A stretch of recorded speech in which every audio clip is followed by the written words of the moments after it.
C'est quoi l'écobuage, quoi?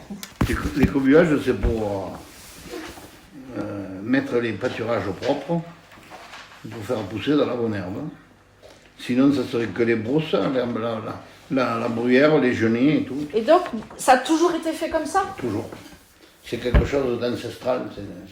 Et c'est toujours les bergers qui le faisaient? Ah oui, c'était des bergers, à l'époque, c'était comment dirais-je, des exploitants agricoles. Tu en avais qui n'avaient pas de brebis et qui brûlaient leur train.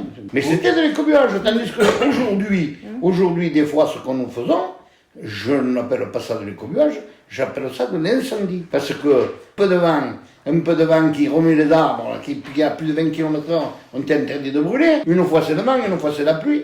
Cette année, tu pourrais brûler, il n'y a pas grand-chose. Donc, comme on a fait l'autre jour, oui. Le feu a couru. Tandis que quand tu brûles, qu'il y a 15 ans que ça n'a pas brûlé, mais tu brûles tout, tu brûles la terre, tu brûles tout. Ça, c'est de l'incendie. Pourquoi la canne de la Bessède, au Bon Perrier? Ouais. Mais c'était pas du pâturage, c'était des prés. Moi, j'ai pas un arbre. Et l'herbe, elle vaguait comme si elle avait été cultivée, la moche. Mais chaque année, ils mettaient le feu.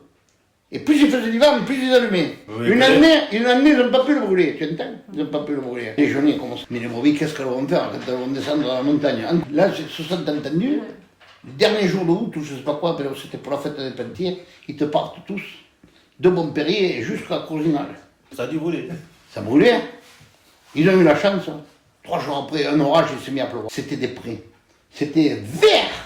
Tu te serais cru dans les Alpes. Parce que derrière l'écobuage, quand il pleut, l'herbe elle pousse super vite. Voilà, c'est ça. Tandis que quand tu fais un incendie, comme des fois on fait, il te faut 1 an, il te sort que du genêt, de la merde. On brûle pas assez souvent. C'est pas de dire je mets le feu. Ça va que tu dis je mets le feu, je brûle, j'allume. Mais quand moi je faisais là-bas à Monteil et tout ça, là il y avait des chênes verts. Il y avait des chênes verts de Gilbert, il y avait des chênes verts de Cour. Vous pouvez pas tout brûler. Ah non, tu serpentais autour des chênes verts, des châtaigniers. Le jour qu'on a brûlé, il est venu avec sa serpe retournée, là, sa fourche retournée, et on a allumé du feu. Et tu vois, c'est nickel. Ouais. Jusqu'au jour que la fougère va se mettre à l'être, et si je la coupe pas, ça sera foutu. C'est fini, ouais. Ça sera foutu. Mais enfin, de la couper, je vois si j'avais pu, l'année dernière, au mois d'août, la recouper, mais je l'avais coupée 2 fois en juillet. Je te garantis que je l'avais tracassée là autour de la maison. Mais alors là, il a fauché. Fauché, ça vaut pas le coup. Il faut la casser. J'ai vu ça en Creuse. Alors donc, il faut un système de rouleau que tu soudes sur ce rouleau. Et il ne faut pas qu'il soit trop gros non plus. Tu soudes des cornières.